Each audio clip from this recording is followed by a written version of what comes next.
चलिए आइए अब हम लोग पढ़ते हैं identifying various types of producers in the economy. आपके इकोनॉमी में अलग अलग प्रकार के जो प्रोड्यूसर्स होते हैं उनके बारे में अब हम लोग पढ़ेंगे। On the basis of ownership the production units can be broadly classified into the following. अगर मैं ओनरशिप को बेस रखूं, ठीक है, तो प्रोडक्शन यूनिट है उसको हम लोग कैसे क्लासिफाई कर सकते हैं? Indigenous production units, foreign production units. एक एक करके हम लोग इनके बारे में पढ़ेंगे। Let us discuss them one by one. सबसे पहला, indigenous production units. The production units located in a country and owned by the resident of the country are called indigenous production unit. अगर मैं इंडिया का example लूं, मान लीजिए आप India में रहते हो, ठीक है, तो क्या हो रहा है कि जो प्रोडक्शन यूनिट है अगर इंडिया में है और उसका जो मालिक है वो भी इंडिया में रहता है, तो ये क्या हो गया? Indigenous production unit. Around us most of the production units are indigenous. अगर आप अपने आसपास देखोगे तो बहुत सारे जो प्रोडक्शन यूनिट्स हैं वो इंडिजीनियस है। कहने का मतलब जो मालिक है वही उसी देश में रहता है जहां पे प्रोडक्शन हो रहा है। Farm houses in the villages, shops, small factories, big factories, hospitals, schools, colleges, cinema hall, restaurant, dairy farm, government offices, self-employed doctors, lawyers and teachers, etc. are all examples of indigenous production units. तो यहाँ पे आप जितना देखें, farm house जो village में होते हैं, दुकान, छोटे फैक्ट्रीज, बड़े फैक्ट्री, हॉस्पिटल हुआ, स्कूल हुआ, कॉलेज हुआ, सिनेमा हॉल हुआ, रेस्टोरेंट हुआ, डेयरी फार्म हुआ, गवर्नमेंट ऑफिस हुआ, सेल्फ एम्प्लॉयड डॉक्टर्स हुए, चाहे लॉयर्स हुए, चाहे टीचर्स हुए, ये सब इंडिजीनियस प्रोडक्शन यूनिट्स होते हैं क्योंकि ये जिस देश में रहते हैं, ठीक है, वहाँ पे ही अपना बिजनेस कर रहे हैं। जो प्रोडक्शन यूनिट है उसी कंट्री में है और जो मालिक है वो रेसिडेंट भी उसी कंट्री का है, ठीक है। Since production units are further divided into private and government, the indigenous production units can be classified into। अब देखिए जो प्रोडक्शन यूनिट है ये दो प्रकार के होते हैं, private production units, government production units. तो इनको कैसे हम लोग डिवाइड करेंगे? सबसे पहला प्राइवेट प्रोडक्शन यूनिट, फिर government production unit. Private production units. Most of the shops, offices, factories are owned by private persons or groups or families। अब देखिए जितने दुकान होते हैं, ज़्यादातर दुकान, ऑफिस, फैक्ट्रीज, इनके मालिक कौन होते हैं? या तो एक व्यक्ति होगा, या तो कुछ लोग होंगे, या तो ये परिवार का बिजनेस होगा। They produce goods and services for sale in the market with the aim of earning profit. ये क्या करते हैं? गुड्स या सर्विस बनाते हैं ताकि वो बाजार में उसको बेच सकें और उनका उद्देश्य होता है प्रॉफिट कमाना। Private sector units can further be classified on the basis of number of owners of such unit। आप देखिए जो प्राइवेट सेक्टर यूनिट्स हैं वो आगे और आप बांट सकते हो, क्या बेस रख के? नंबर ऑफ ओनर्स, कितने मालिक हैं उसके हिसाब से आप प्राइवेट प्रोडक्शन यूनिट को बांट सकते हो।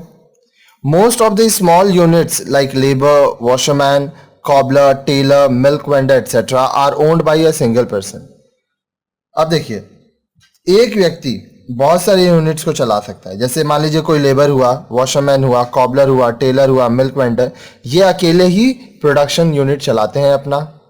But some of the production unit may be owned by one more than one person. लेकिन कुछ प्रोडक्शन यूनिट ऐसे होते हैं जो एक से ज्यादा लोग मिलकर चलाते हैं। The number of person may be 2, 20, 100, 1000 और 1,00,000 और इवन मोर। अब ये कितने लोग होंगे? या तो 2 भी हो सकते हैं, या तो 20 हो सकते हैं, या तो 100 हो सकते हैं, 1000 हो सकते हैं, लाखों हो सकते हैं, या उससे भी ज्यादा हो सकते हैं। On the basis of number of owners, private sector production units can be classified into the following categories. अब देखिए नंबर ऑफ ओनर्स को अगर हम बेस करते हैं तो जो प्राइवेट सेक्टर प्रोडक्शन है वो कैसे डिवाइड होगा? सोल प्रोप्राइटरशिप, एकल स्वामित्व, पार्टनरशिप, साझेदारी, company and corporation, cooperative society, private non profit organisation, NPO. अब चलिए इनके बारे में थोड़ा थोड़ा हम लोग पढ़ते हैं कि ये किस तरह से प्रोडक्शन यूनिट में आते हैं। सोल प्रोप्राइटरशिप, इसके बारे में हम लोग आगे विस्तार में पढ़ चुके हैं ठीक है, बिजनेस स्टडीज का एक बहुत ही इंपॉर्टेंट चैप्टर है sole proprietorship. Such production units are owned by a single person. Sole proprietorship में कितने मालिक होते हैं? एक ही मालिक होता है। He is responsible for the profit and loss of the production unit. अब जो प्रोडक्शन यूनिट है उसका जो प्रॉफिट हो रहा है या लॉस हो रहा है उसके लिए उत्तरदायी कौन होगा? वह खुद। He is responsible for the management and working of the production unit. अब जो प्रोडक्शन यूनिट है उसका मैनेजमेंट और जो वर्किंग होता है, जो काम होता है, वो कौन देखता है? वह अकेला देखता है, क्योंकि सोल प्रोप्राइटरशिप में एक ही व्यक्ति होता है। नेक्स्ट, पार्टनरशिप, साझेदारी। Such production units are owned by 2 or more person. अब देखिए, आप अगर पार्टनरशिप का वीडियोस हमारा आगे देखे हो तो आपको ये पता होगा कि पार्टनरशिप में कम से कम 2 या उससे अधिक लोग लगते हैं। तो कम से कम 2 या अधिक लोग मिलके इस प्रोडक्शन यूनिट को चलाएंगे।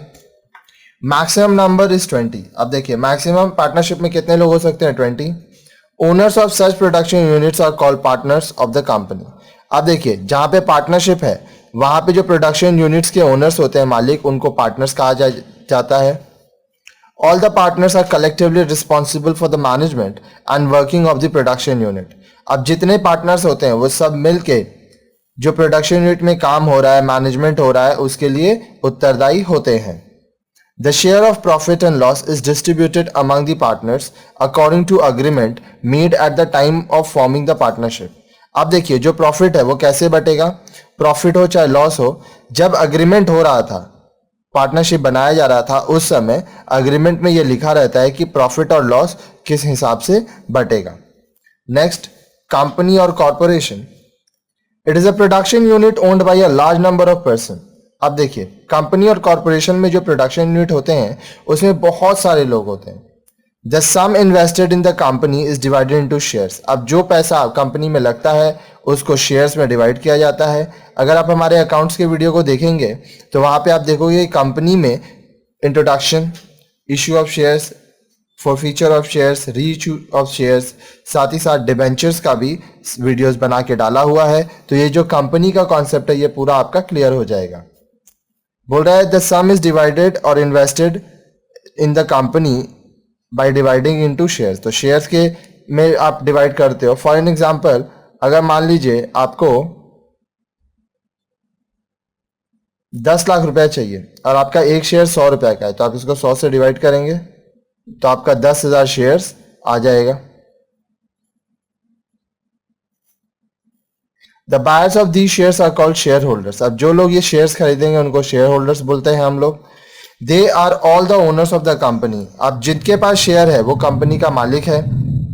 In private company the minimum number of shareholder is 2 and maximum number is 50। अगर मैं प्राइवेट कंपनी की बात करूं तो कम से कम 2 शेयर होल्डर होने चाहिए और मैक्सिमम 50 शेयर होल्डर आप रख सकते हो। But in public company minimum number is 7 but there is no maximum limit. लेकिन अगर मैं पब्लिक कंपनी की बात करूं तो कम से कम 7 लोग होने चाहिए और इसका मैक्सिमम का कोई लिमिट नहीं है।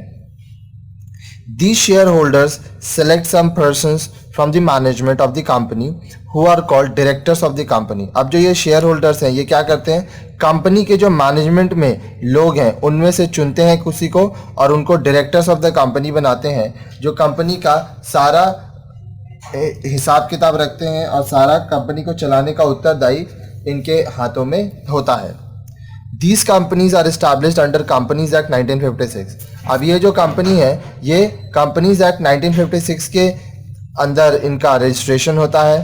The profit of the company is distributed among the share holders according to the shares held by them. अब देखिए, जिसके पास जितना शेयर है उस हिसाब से जो प्रॉफिट हो रहा है उनमें बांटा जाएगा। Tata Iron Steel Company, Reliance Industries Limited, Bajaj Auto Limited, Lipton India Limited are some of the examples of a company. तो कंपनी के एग्जांपल्स दिया है Tata Iron Steel Company, Reliance Industries Limited, Bajaj Auto Limited, Lipton India Limited, और ये सब क्या है? कंपनी के प्रकार है।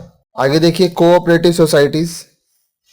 It is also a production unit manage by a number of person. अब देखिए, कोऑपरेटिव सोसाइटी भी क्या एक प्रोडक्शन यूनिट है जहां पे बहुत सारे लोग मिलकर इसको मैनेज करते हैं। It is a voluntary association of persons of for mutual benefit. इसमें क्या है कि जो मेंबर्स होते हैं वो खुद से आते हैं। वॉलंटरी मतलब अपने से आना, ठीक है, और सबका आपस में कोई फायदा होता है। It aims are achieve through self help and collective efforts. अब देखिए उसका जो उद्देश्य है वो कैसे पूरा होता है, जब लोग एक दूसरे का हेल्प भी करते हैं, खुद का भी हेल्प करते हैं, साथ ही साथ जितना भी काम हो रहा है वो सब मिलके कर रहे हैं। In some respects it is similar to the company, कुछ कुछ मामलों में ये कंपनी जैसा ही है। Its owners are also called share holders. अब देखिए कोऑपरेटिव सोसाइटी के जो मालिक होते हैं उनको शेयर होल्डर ही कहा जाता है। It works according to cooperative societies act 1912। ये कोऑपरेटिव सोसाइटीज एक्ट 1912 के हिसाब से काम करते हैं। The minimum number of shareholder is 10 but there is no upper limit. कम से कम 10 शेयर होल्डर होने चाहिए और अपर लिमिट मतलब मैक्सिमम कितने भी हो सकते हैं। The share holder select some persons among themselves for the management of the society. अब जो शेयर होल्डर्स क्या है वो आपस में कुछ लोगों को सिलेक्ट करते हैं जो सोसाइटी को चलाते हैं। मान लीजिए कोई सोसाइटी है जिसमें 500 लोग हैं, तो 500 लोग मिलकर उस सोसाइटी को कंट्रोल नहीं करेंगे, मैनेज नहीं करेंगे। वो लोग क्या करेंगे, कुछ लोगों को डायरेक्टर्स बना देंगे या कुछ लोगों को ये अथॉरिटी दे देंगे कि वो सोसाइटी के बिहाफ में, सबके बिहाफ में काम कर सकें। The profits of the society are divided among the shareholders according to the share held by them. अब देखिए जिसके पास जितना शेयर होगा उसको उस हिसाब से ही प्रॉफिट बांटा जाएगा। अब देखिए यहाँ पे क्या बोल रहा है, cooperative stores which sell various goods to consumers at reasonable rates, cooperative housing societies which provide flats and houses to its members are the example of cooperative societies. तो यहाँ पे क्या बोल रहा है, कोऑपरेटिव स्टोर्स होते हैं जो कि क्या करते हैं, कस्टमर्स को एक वाजिब दाम में, बहुत ज़्यादा महंगा नहीं, प्रोडक्ट्स बेचते हैं। कोऑपरेटिव हाउसिंग सोसाइटी होता है जो अपने मेंबर्स को फ्लैट्स और हाउसेज सस्ते में देते हैं। ठीक है, तो ये सब कोऑपरेटिव सोसाइटी के एग्जाम्पल हैं। Kendriya Bhandar which provides various items to consumers is a very big cooperative society. Kendriya Bhandar बहुत ही बड़ा कोऑपरेटिव सोसाइटी है जो कि अपने कंज्यूमर्स को बहुत सारे प्रोडक्ट देता है रीजनेबल प्राइस में। Next, private non profit organization. There are private production units which are run by institutions such as trusts, societies, etc. like charitable hospitals, charitable schools, welfare societies, etc. अब देखिए कुछ private production units होते हैं जो कि कुछ institutions द्वारा चलाई जाती हैं, जैसे कि कोई ट्रस्ट चला रहा है या सोसाइटी चला रहा है। अब ये क्या होते हैं, चैरिटेबल हॉस्पिटल होते हैं, चैरिटेबल स्कूल होते हैं, वेलफेयर सोसाइटीज होते हैं। Such production unit provides services mainly with the aim of serving the member of society as a whole without any aim to earn profit। अब देखिए प्राइवेट नॉन प्रॉफिट ऑर्गेनाइजेशंस जो होते हैं, ये जो प्रोडक्शन यूनिट है, ये लोगों को सर्विसेज देते हैं और इनका उद्देश्य प्रॉफिट कमाना नहीं होता है। इनका उद्देश्य होता है कि लोगों को सुविधाएं देना, लोगों का कल्याण करना। अब देखिए आगे है गवर्नमेंट प्रोडक्शन यूनिट्स। हम लोग अभी तक प्राइवेट प्रोडक्शन यूनिट्स के बारे में बात किए थे, अब हम लोग बात करेंगे government production units. Government provides a lot of services such as education, health care, law and order, post and telegraph, transport, telecommunication and broadcasting etcetera. सरकार हमें बहुत सारी सेवाएं देता है जैसे कि एजुकेशन, हेल्थ की सुविधाएं, law and order, post and telegraph, transport, telecommunication and broadcasting, ये सब हम लोग को सरकार दे रहा है। Some of the organization providing these services are run by the department and ministries of the government। अब इसमें से कुछ कुछ organizations ऐसे हैं जो हमें जो सेवाएं दे रहे हैं उनको चला कौन रहा है, डिपार्टमेंट ऑफ गवर्नमेंट और ministry of the government. They are called departmental enterprises. इनको डिपार्टमेंटल एंटरप्राइजेस कहा जाता है। Some examples of departmental enterprise are Indian railway under the ministry of railways, All India Radio and Doordarshan, which are sister concerns of Prasar Bharati under the Ministry of Information and Broadcasting, etc. The government has direct control over the functioning of these enterprises। अब जो departmental enterprises हैं उनके examples देखिए। Ministry of railways, ये इसके अंदर आते हैं इंडियन रेलवेज। उसके बाद मिनिस्ट्री ऑफ इंफॉर्मेशन ब्रॉडकास्टिंग, उसके अंदर है प्रसार भारती, और प्रसार भारती का ही सिस्टर कंसर्न है All India Radio and Doordarshan, जिसका control ministry of information and broadcasting के द्वारा की जाती है। अब डायरेक्ट कंट्रोल है गवर्नमेंट का इंडियन रेलवेज और All India Radio and Doordarshan का फंक्शनिंग में. There is another type of government production unit which are supported and funded by government but function independently. आप देखिए गवर्नमेंट प्रोडक्शन यूनिट जो है उसका एक दूसरा प्रकार भी है, वो सपोर्टेड और फंडेड, मतलब सरकार उसको सपोर्ट कर रहा है, सरकार उसमें पैसा लगा रहा है, लेकिन वो इंडिपेंडेंटली काम करते हैं. ठीक है. They are big corporations and autonomous in nature. वो बड़े बड़े कंपनीज या कॉर्पोरेशंस होते हैं और ऑटोनोमस इन नेचर होते हैं. These units are non departmental enterprise and are called public sector undertakings. अब ये जो एंटरप्राइजेज हैं ये इनको हम लोग पब्लिक सेक्टर अंडरटेकिंग्स कहते हैं और ये नॉन डिपार्टमेंटल एंटरप्राइजेज होते हैं. Some examples of public sector undertakings are Indian Airlines, Hindustan Machine Tools HMT, Minerals and Metals Trading Corporation MMTC, Life Insurance Corporation LIC, General Insurance Corporation GIC, Indian Oil Corporation IOC etcetera. तो ये सारे आपके example हैं कुछ public sector undertakings के जिसमें support और funding सरकार द्वारा की जाती है, लेकिन सरकार इनको नहीं चलाती है, ये इंडिपेंडेंटली चलते हैं. नेक्स्ट है foreign products units. A foreign production unit is located in the country but is owned by foreigners or non-resident of the country. आप जिस भी कंट्री में रह रहे हो, ठीक है, वहां पर जो प्रोडक्शन यूनिट है अगर उसका मालिक वो है जो आपके देश में नहीं रहता है, फॉरेनर है या non resident of your country, आपके देश का निवासी नहीं है, तो उसको हम लोग कहेंगे foreign production unit. In such production units, the contribution of foreigners must be more than 50% of the total capital. अब ये जो प्रोडक्शन यूनिट होते हैं इसमें फॉरेनर्स का जो पैसा लगा है या कंट्रीब्यूशन आप कह सकते हो वो 50% से ज्यादा होना चाहिए, कम से कम 51% होना चाहिए. ठीक है. अब देखिए यहां क्या बोल रहा है. The foreign production units are further classified into multinationals and collaborations. अब देखिए जो फॉरेन प्रोडक्शन यूनिट्स होते हैं वो क्या होते हैं, मल्टीनेशनल्स होते हैं और कोलैबोरेशंस होते हैं. Multinationals, these are firms which have their main office in one country but have their business activities spread in many countries. Multinationals क्या होते हैं, ये वैसे फर्म होते हैं जिनका एक देश में मेन ऑफिस होता है और अलग अलग देशों में इनका बिजनेस चलता है.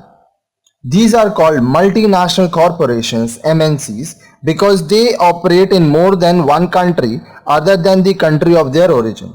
अब इनको मल्टीनेशनल कॉरपोरेशन हम लोग बोलते हैं क्योंकि इनका ओरिजिन जहां हुआ है. मान लीजिए अगर कोई कंट्री है इंडिया, यहां पे एक कॉरपोरेशन बना, एक कंपनी बना और ये कंपनी इंडिया में भी काम कर रहा है, आपके पास श्रीलंका में भी काम कर रहा है.